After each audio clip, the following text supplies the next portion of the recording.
사람을 보면 글쎄요, 제 눈에는 우리 성도님들 다 어떻게 욕 같은 거 하시나 싶을 만큼 선하게 보이시는데, 성도님들 눈에도 제가 좀 그렇게 보였으면 좋겠습니다. 아니신 건가요? 사람을 보면 물론 맞지 않을 때가 많습니다. 사기꾼들이 얼굴에 사기꾼이라고 써 있지 않죠. 악한 사람들도 겉으로 볼 때는 참 선해 보일 수도 있습니다. 하지만 그래도 이렇게 가만 보면 저 사람은 욕을 좀 잘하게 생겼는데 싶은 사람도 있고, 저 사람은 입에서 험한 말은 절대 안 나올 것 같은데 싶은 분들도 있지요. 성경 속의 인물들을 봐도 그렇습니다. 글쎄, 듣는 베드로는 싫어할지 모르지만 제 생각에 말씀을 보다 보면 베드로는 욕 좀 했을 것 같아요. 거친 언사가 좀 익숙한 사람이었을 것 같습니다. 그런데 또 이 사람은 절대로 입에 험한 말 안 했을 것 같은데 싶은 사람들도 있죠. 그 중에 하나가 세례 요한입니다. 요한이 누굽니까?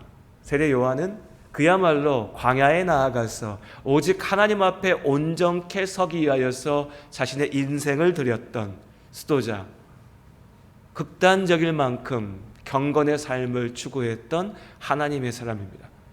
그러니 이런 사람이 삿된 말로 욕하고 거친 표현들로 다른 이를 아프게 하는 일을 한다는 것, 상상하기 어렵습니다.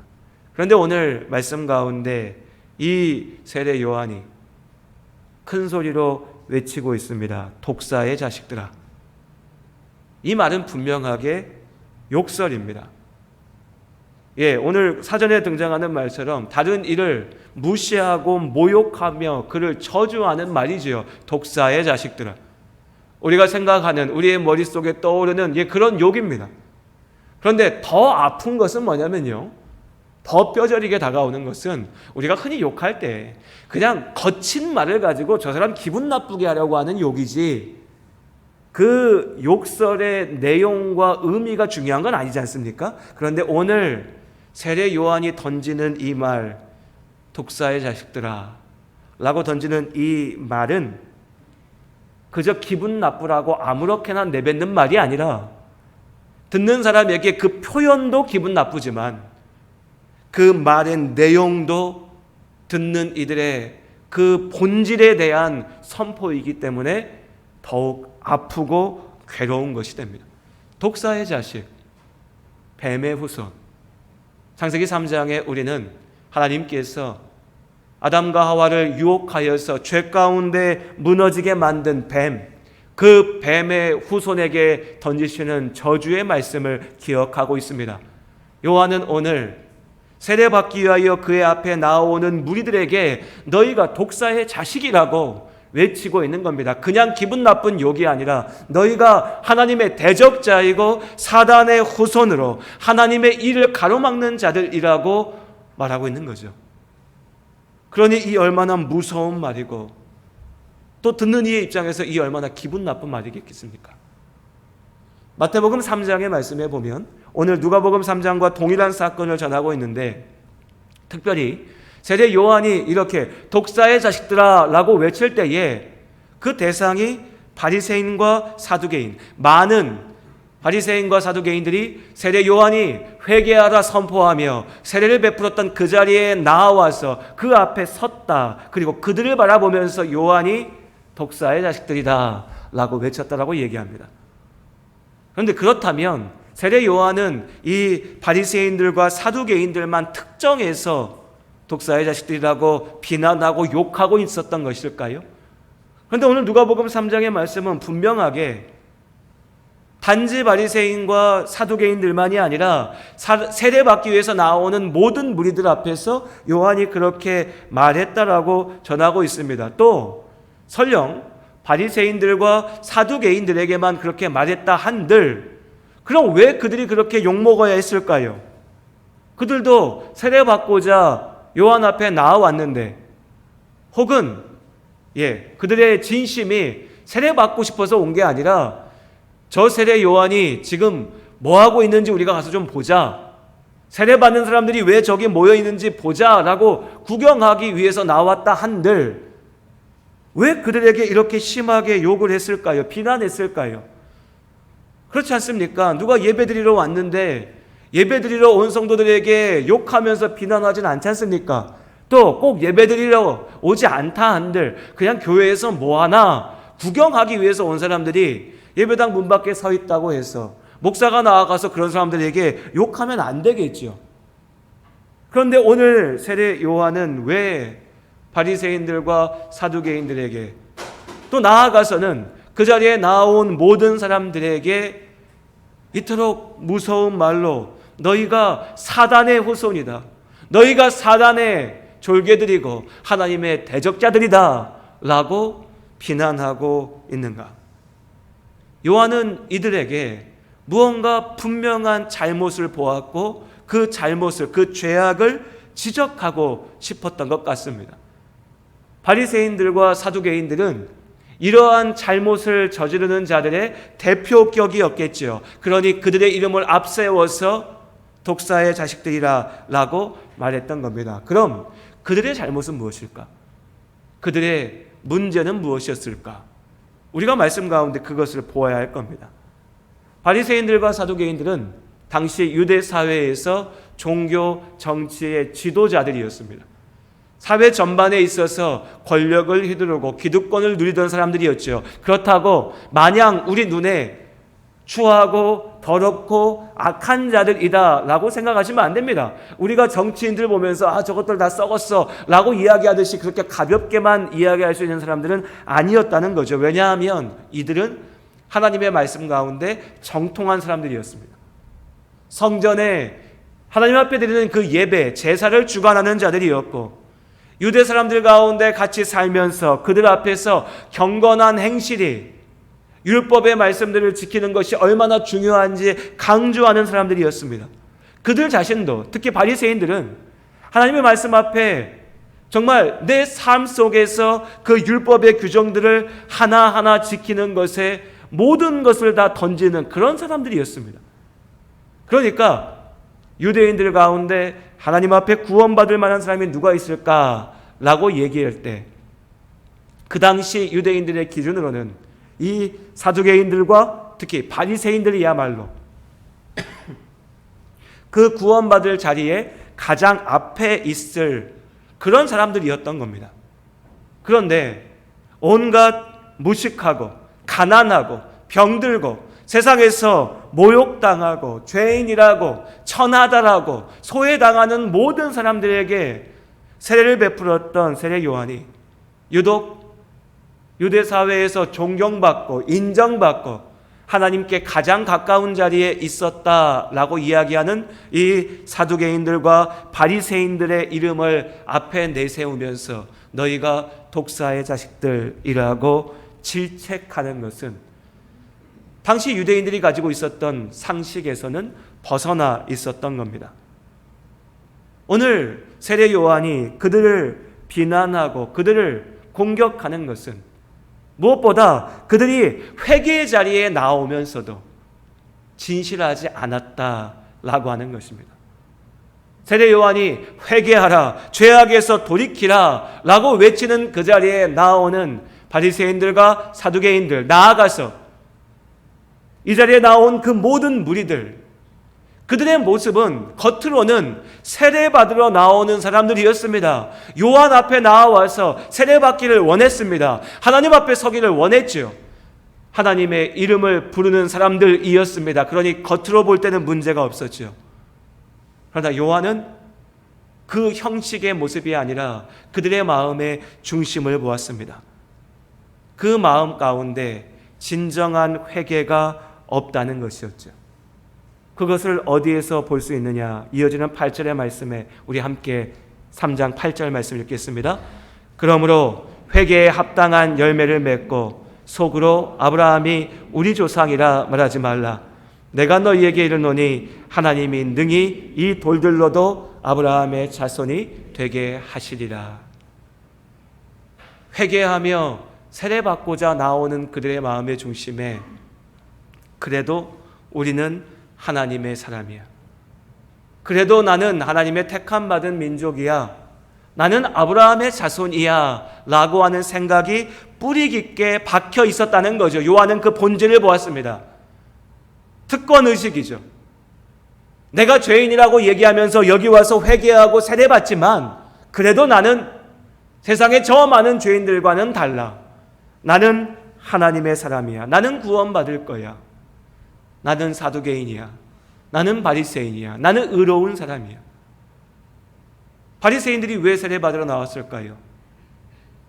나는 이미 경건하고 의롭지만 그래도 하나님의 선지자같이 보이는 저 요한에게 가서 내가 무언가 세례받고 내가 무언가 안수받고 내가 무언가 특별한 행위를 행하면 내가 더 의로워지고 더 거룩해지고 더 대단해질 거라고 생각했기 때문이죠. 왜 많은 무리들이 요한의 말을 듣고 그 앞에 나와왔을까요? 세례와 회개라고 하는 형식을 통해서 내가 무언가 하나님 앞에 더 온전해지고 더 축복받고 더 나아질 수 있지 않을까? 그 마음의 밑바닥에는 나는 이미 하나님 앞에 있어. 나는 이미 하나님의 사람이야. 그런데 정작 그 당당함, 그 특권 의식을 증거할 수 있는 그것에 합당한 삶은 있지 않았죠. 그게 문제였습니다. 너희가 열매를 맺지 않는다. 회개를 입으로 말하지만 그 회개에 합당한 열매를 맺지 못한다. 하나님의 택함받은 백성이라고 자랑하지만 정작 그 택함받은 백성다운 삶을 살아내지는 못한다라는 겁니다. 그러니 요한 앞에 모여든 많은 사람들은 입으로는 하나님을 부르지만 삶 속에서는 하나님을 인정하지 않고 입으로는 회개를 말하지만 정작 내 안에 있는 그 죄의 문제에 대해서 정말 진지하게 부딪히고 고민하며 하나님 앞에 정말 처절하게 매달리며 그 죄를 끊어내고 주님 앞에 온전케 서는 모습에는 관심이 없는 사람들이었다는 거죠. 그저 형식적인 회개와 종교적인 열심만 가득했습니다.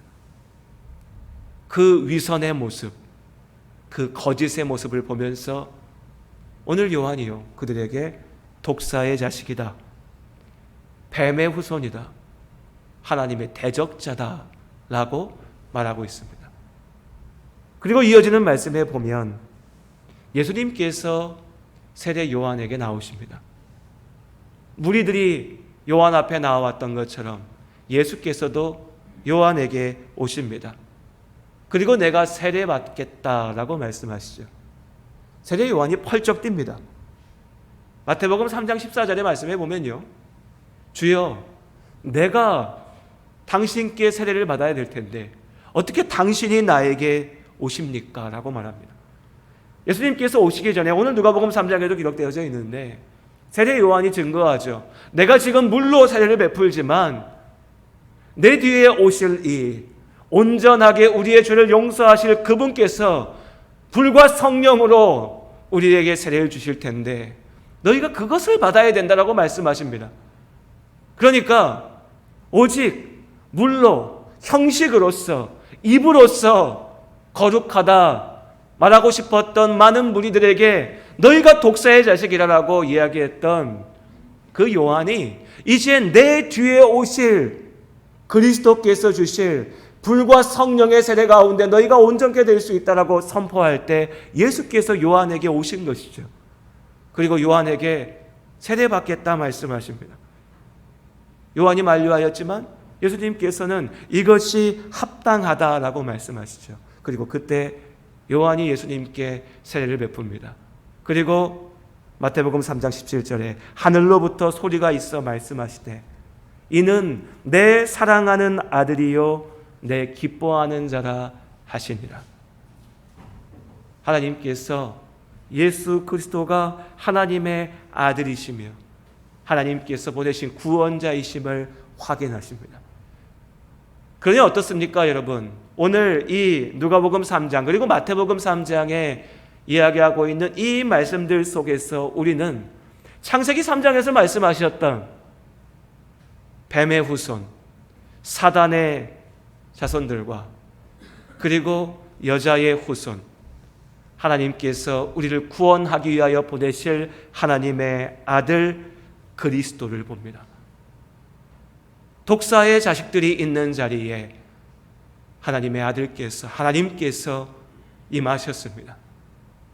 그리고 우리가 잘 알고 있는 요한복음 1장 12절의 말씀에 누구든지 이 예수가 그리스도이심을, 하나님의 아들이심을, 우리를 구원하실, 우리를 죄 가운데 구원하실 구원자이심을 믿고 영접하는 자에게 하나님의 자녀가 되는 권세를 주시겠다라고 말씀하셨습니다. 그럼 여러분, 누가 독사의 자식입니까? 그리고 누가 하나님의 자녀입니까? 세례받기 위하여서 내가 회개할 거야, 내가 하나님 앞에 복 받을 거야, 내가 하나님 앞에 잘 될 거야 라고 말하면서 몰려들었던 그 무리들 가운데 독사의 자식들이 있었습니다. 예수님께서 행하시는 여러 가지의 기적들을 바라보면서 저 예수에게 능력이 있다, 저 예수 앞에 가면 내가 무언가 얻을 수 있다 라고 생각하면서 모여들었던, 예수를 따랐던 그 많은 무리들 가운데에 독사의 자식들이 있었습니다. 누가 하나님의 자녀입니까? 세례받기 위하여 회개하라, 천국이 가까이 왔느니라 외치는 세례 요한의 그 외침을 듣고 마음의 그 죄악 가운데 찔림을 받아 하나님 앞에 회개하기 위하여서, 이 죄를 씻기 위하여서 나와 세례받았던 그 무리들 가운데 또한 하나님의 자녀들이 있었습니다. 예수 그리스도의 그 말씀을 듣고 내가 죄인됨을 고백하며 예수가 그리스도임을 믿고 주를 따랐던 사람들 가운데, 그 제자들 가운데 하나님의 자녀들이 있습니다. 눈에 보이는 모습으로는 구별되지 않습니다. 요한 앞에 모여들었던 사람들, 그들 가운데 독사의 자식들이 있었고 그들 가운데 하나님의 자녀들이 있었습니다. 예수님을 따랐던 사람들, 그들 가운데 독사의 자식들, 하나님의 일을 가로막는 대적자들이 있었고 또한 주의 이름으로 구원받는 하나님의 자녀들이 있었습니다. 사람이 생각하는 기준처럼 혈통으로, 집안으로, 핏줄로, 능력으로, 세상에서 가진 것과 이룬 것으로 나뉘는 것이 아닙니다. 오직 그 마음의 중심 가운데 참으로 예수 그리스도를 믿고 그의 말씀 앞에 순종하며 내가 죄인됨을 하나님 앞에 참으로 회개하며 이제 그 회개의 열매를 삶으로 증거하며 나아가는 믿음의 자녀들, 그들이 주의 자녀, 하나님의 자녀가 됩니다. 마태복음 7장 20절과 21절의 말씀 우리 같이 함께 읽어보죠. 성경을 앞으로 넘겨서요. 마태복음 7장 20절 그리고 21절의 말씀입니다.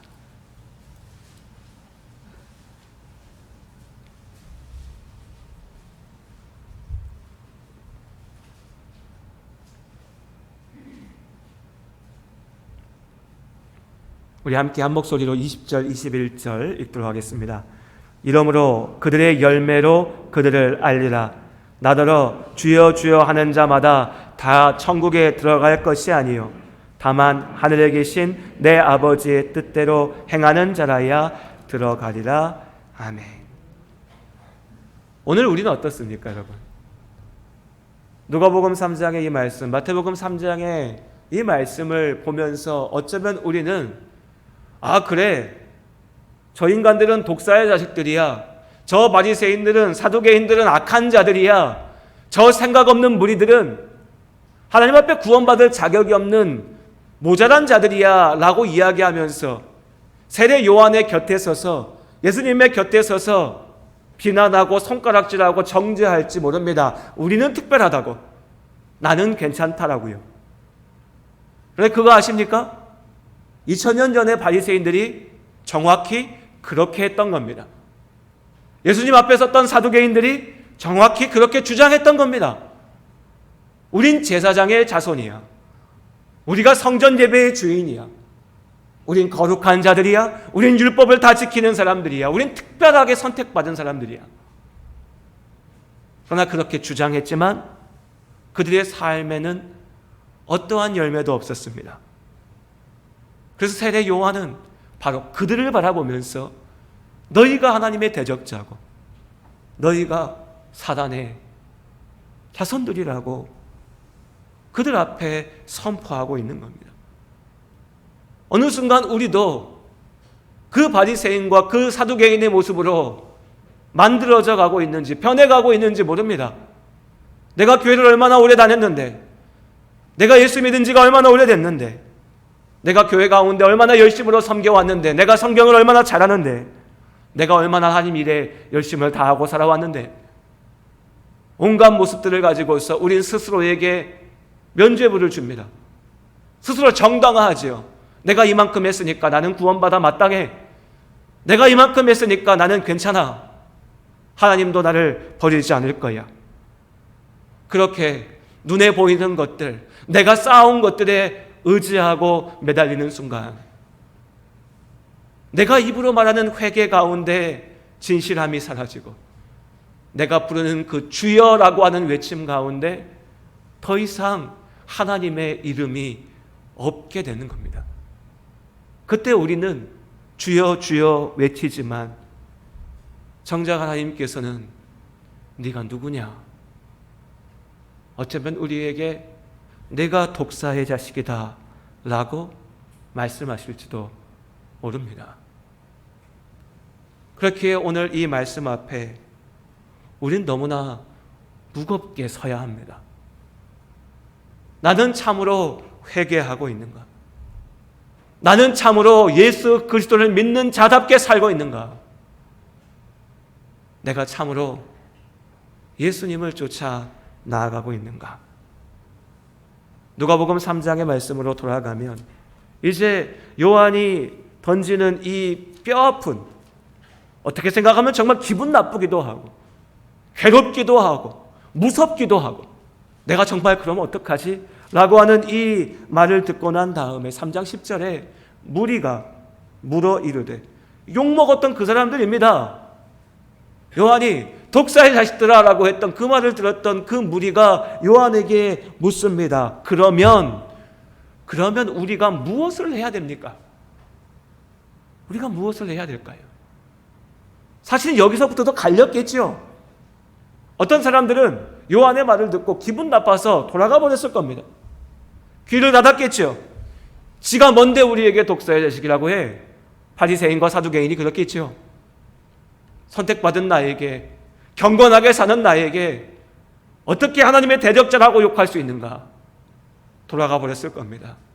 그러나 이렇게 모여들었던 무리들 가운데 하나님이 아니면 안 됐던 사람들, 오직 하나님 안에서 길을 찾고자 했던 사람들, 그래서 내가 지금은 부끄럽지만 독사의 자식처럼 하나님의 대적자가 되고 죄인이 되고 모자란 자가 되지만, 그러나 그 자리에서 돌이켜서 정말 회개함으로 하나님 앞에 서고자 했던 이들, 하나님의 자녀 되고자 했던 이들이 묻는 거죠.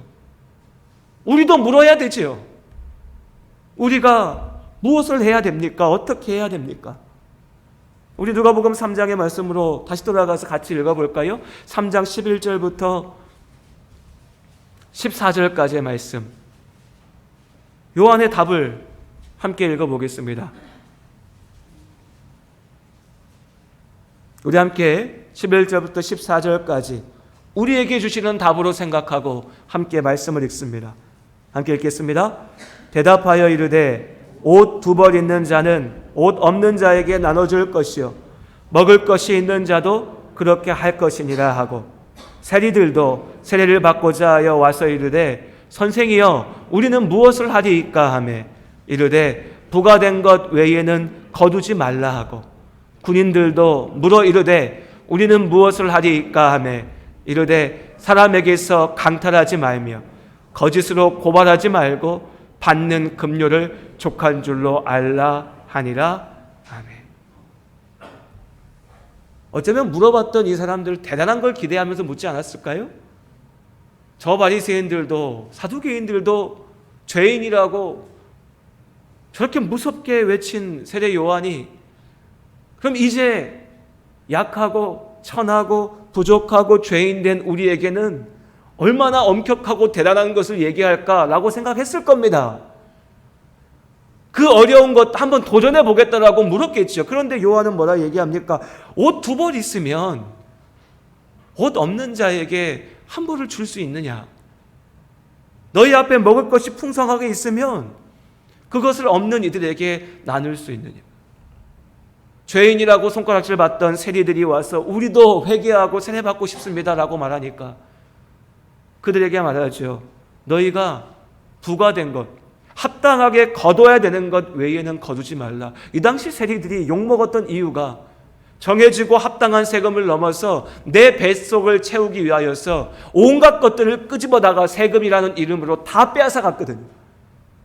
도둑질하지 말라는 겁니다. 사기치지 말라는 거예요. 군인들이 물어서 말하죠. 우린 뭘 하니까?